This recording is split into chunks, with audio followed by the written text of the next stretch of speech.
ये सर जी, good evening, नमस्कार। आप सभी का स्वागत है। रात के 9 बज चुके हैं और हम आपके लिए लेकर के आ गए हैं यूपी पॉलिटेक्निक के सभी फर्स्ट सेमेस्टर के स्टूडेंटों के लिए केमिस्ट्री का मोस्ट इम्पॉर्टेंट क्वेश्चन का बहुत ही मोस्ट इम्पॉर्टेंट वीडियो। तो फटाफट दोस्तों, एक बार गुड इवनिंग। आप देख रहे हैं अपना favourite YouTube channel Pandey ji technical, और दोस्तों मैं हूं आपके साथ आपका अपना दोस्त सौरभ ओझा। आज एक जानकारी आपसे ये साझा कर दें कि हमने इसके पहले जो वीडियो बनाया है उसमें हमने एलपीजी के अबाउट बताया है, बायोगैस के अबाउट से बता दिया है, और आज ये हम इसमें बताने वाले हैं आपको सीएनजी गैस के अबाउट। चूंकि देखिए सर जी, सीएनजी गैस जो है ये मोस्ट इम्पॉर्टेंट है। ये 2019 अभी हाल ही में 2019 में आया हुआ यह प्रश्न है, पूछा गया था कि सीएनजी गैस किसे कहते हैं या कंप्रेस्ड नेचुरल गैस किसे कहते हैं। तो 2019 में आया हुआ क्वेश्चन है, और ये संभवतः 3 या फिर 4 नंबर में क्वेश्चन ये बनता है। अगर बनता है तो ईंधन वाले चैप्टर से बहुत ही इंपॉर्टेंट पॉइंट है। तो आज हम इसी वीडियो में पूरा इसके अबाउट विश्लेषण इसका देखने वाले हैं और इसको समझने वाले हैं। कल बहुत सारे बच्चों ने हमें बर्थडे विश किया है, उन सभी मेरे प्यारे प्यारे स्टूडेंटों को बहुत बहुत थैंक्स। तो दोस्तों गुड इवनिंग। आइए स्टार्ट करते हैं। आज हम संपीड़ित प्राकृतिक गैस या कंप्रेस्ड नेचुरल गैस। एक बात और आपसे ये करनी थी कि अभी कुछ बच्चों के मोबाइल्स में एक लेटर चल रहा है, जिस लेटर में आपको बताया जा रहा है कि आपका एग्जाम 8 मार्च से ना होकर के 15 अप्रैल हो गया है। तो दोस्तों ऐसा किसी भी लेटर बोर्ड के द्वारा जारी नहीं हुआ है, चूंकि उस लेटर में आपको नीचे 31 तारीख डेट मिलेगी, 31 जनवरी। और अगर आप सभी को बाखूबी पता है कि 31 जनवरी को संडे था, और संडे को किसी भी बोर्ड की कोई भी बैठक नहीं होती है, इसलिए ये लेटर पूरी तरह से भ्रामक है। आपके अंदर भ्रम फैलाया जा रहा है, कंफ्यूजन पैदा किया जा रहा है। तो आप उसके थोड़ा सा भी अबाउट ना डिस्ट्रैक्ट होइए, आप अपनी पढ़ाई पे कंसंट्रेट किए रहिए और कंटिन्यू रूप से पढ़ते रहिए। तो सर जी बात कर लेते हैं कंप्रेस्ड नेचुरल गैस की। इसके पहले हमने एलपीजी पढ़ाया था। चलिए देखते हैं कितने स्टूडेंट सही आंसर देते हैं। एलपीजी में सबसे अधिक कौन सी गैस होती है? आज का हमारा यही क्वेश्चन है कि एलपीजी गैस जो होती है उसमें सबसे अधिक गैस कौन सी होती है। ये रहा आज का हमारा क्वेश्चन। और आइए हम देखते हैं सर जी संपीड़ित गैस के बारे में। देखिए, संपीड़ित गैस जो होती है, यह गैस पेट्रोलियम कुओं की खुदाई अथवा कच्चे तेल के शोधन के दौरान प्राप्त होता है। जो कंप्रेस्ड गैस होती है, संपीड़ित गैस होती है, एक प्रकार से ये प्राकृतिक गैस होती है। और जब हम कोई कुआं खोदते हैं, पेट्रोलियम कुआं का मतलब ऐसा कुआं जहां से हमको पेट्रोल वगैरह डीजल वगैरह मिलते हैं, तो जब उस कुएं की खुदाई की जाती है तो खुदाई के समय एक इसमें से गैस बाहर निकलती है। और यही जो गैस होती है ये एक प्रकार का गैस ही होती है, लेकिन इसके साथ साथ यह ईंधन भी होती है, ईंधन के रूप में होती है।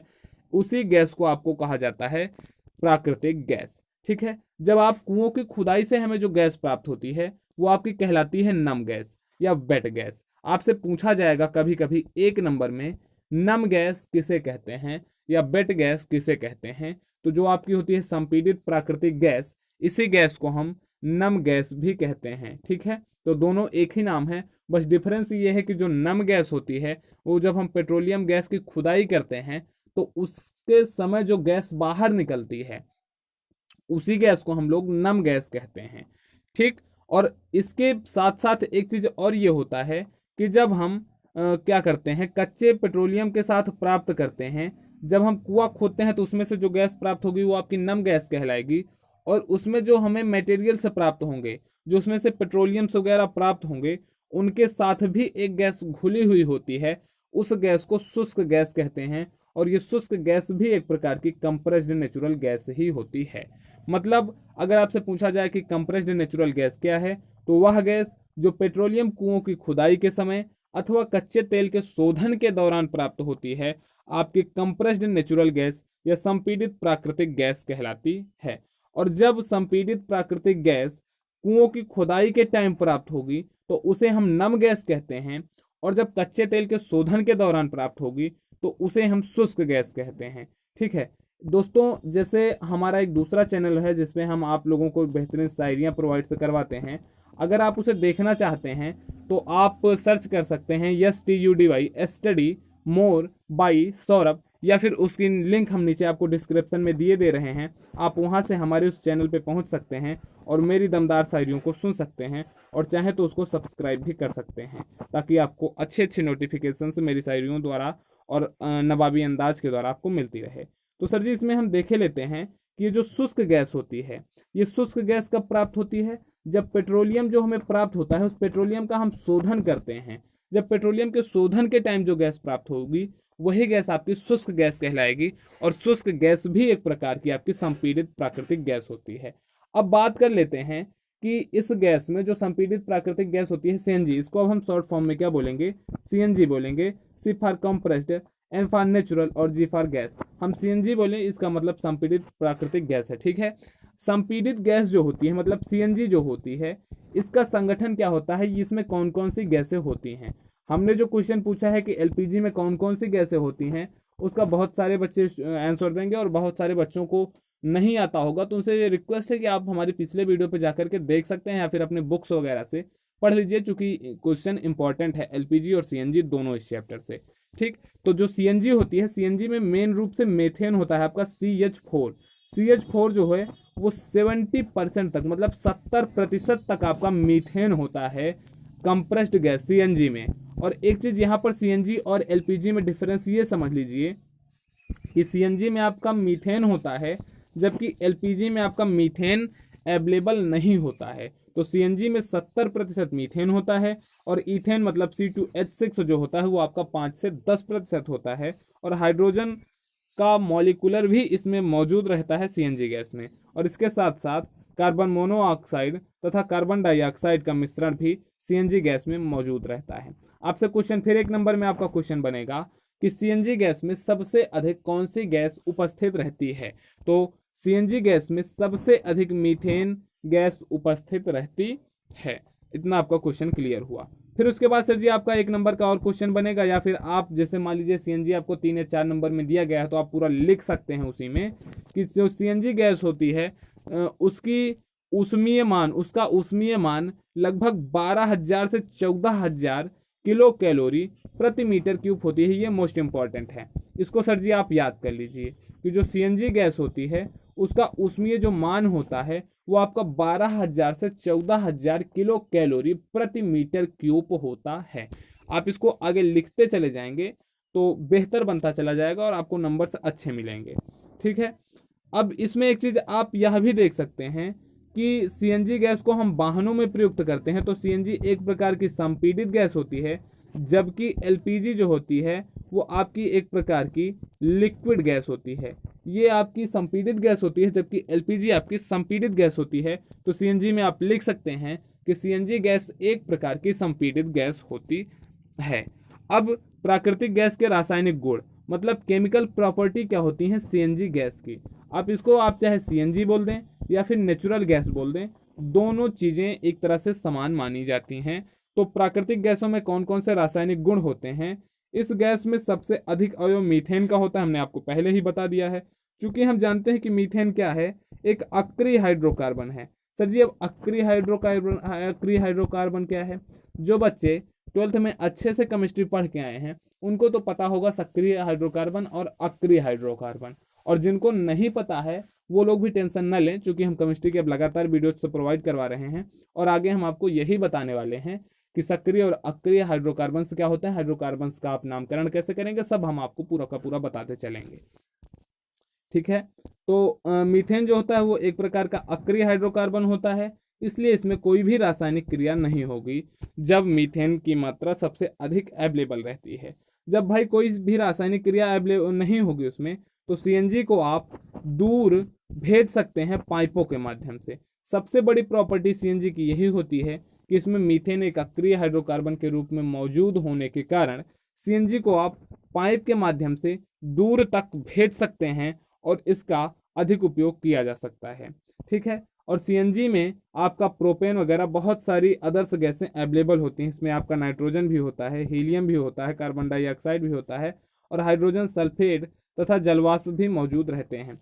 आपसे फिर एक नंबर में क्वेश्चन बनेगा कि सीएनजी में को एक नंबर या फिर 2 नंबर में भी बनता है कि सीएनजी में कौन कौन सी गैसें होती हैं। तो वहां पर आपको सीधे सीधे केवल मीथेन नहीं लिख देना है, क्योंकि मीथेन की मात्रा सबसे अधिक होती है। मीथेन नियर अबाउट 70% होती है और 70% के बाद जो 30% बचता है उसमें भी बहुत सारी गैसें होती हैं। तो उसमें आप लिख सकते हैं कि सीएनजी में propane, nitrogen, helium, carbon dioxide, hydrogen sulphate तथा जलवाष्प आदि मौजूद रहते हैं। और इसके पहले आपने यहाँ पर क्या देखा था, ईथेन भी आपका 5 से 10% तक सीएनजी गैस में मौजूद रहता है। तो ये तो हुई बात आपकी सीएनजी गैस के रासायनिक गुण की। अब कहते हैं कि प्राकृतिक गैस का निर्माण कैसे होगा। तो भाई देखिए, सबसे पहले जब यहाँ पर प्राकृतिक गैस है तो इसको यह प्रयास किया जाता है कि इसको हम प्रकृति के द्वारा प्राप्त करें। तो जो प्राकृतिक गैस है वो मुख्यतः प्रकृति से ही प्राप्त होती है, अपितु हम उसका शोधन करते हैं। जैसे आप कुएं की खुदाई के द्वारा जब हमें जो गैस प्राप्त होती है वो आपकी सीएनजी होती है, और उसे हम शुद्ध करते हैं, और शुद्ध करके हम उसको सीएनजी गैस के रूप में यूज कर सकते हैं। इसे प्राप्त करने के लिए द्रव पेट्रोलियम से गैस तथा अन्य अशुद्धियों को दूर करना होता है। पहले गैस को कच्चे तेल, संघनीय हाइड्रोकार्बन, जल तथा अन्य ठोस पदार्थों से अलग कर करके इस गैस को शुद्ध किया जाता है, और इसको शुद्ध करने के पश्चात आपको अच्छा सीएनजी गैस प्राप्त हो जाएगा, और इसी सीएनजी गैस को आप वाहनों में भर सकते हैं। सीएनजी गैस की सबसे बड़ी प्रॉपर्टी यही है कि इसके द्वारा वाहन चलाए जाते हैं। ठीक है, अब कह रहा है कि सीएनजी गैस के उपयोग से आपको मिलेगा, उसमें जब आपको 4 नंबर या 3 नंबर में देगा सीएनजी लिखने के लिए, तो आपको केवल सीएनजी की परिभाषा नहीं लिखनी है, बल्कि सीएनजी का परिभाषा सबसे पहले लिख देना है। फिर सीएनजी के गैसों के अवयव लिख देना है, कौन कौन से गैस उसमें होते हैं। फिर आपको उसमें रासायनिक गुण लिखना है। फिर आपको सीएनजी के उपयोग लिखना है। ये 4 पॉइंट आपको निश्चित रूप से लिखने हैं, तभी आपको ये 3 या 4 नंबर सीएनजी के पॉइंट से मिलेगा। तो इसमें क्या है, इसके यूज कहाँ कहाँ होते हैं। सबसे बड़ा यूज इसका ये होता है कि जब आप इसको पाइपलाइनों से दूर भेज सकते हैं सीएनजी को, तो इसका उपयोग बहुत ही आसान हो जाता है, और इसका उपयोग घरों में भोजन पकाने के लिए थोड़ा बहुत किया जा सकता है।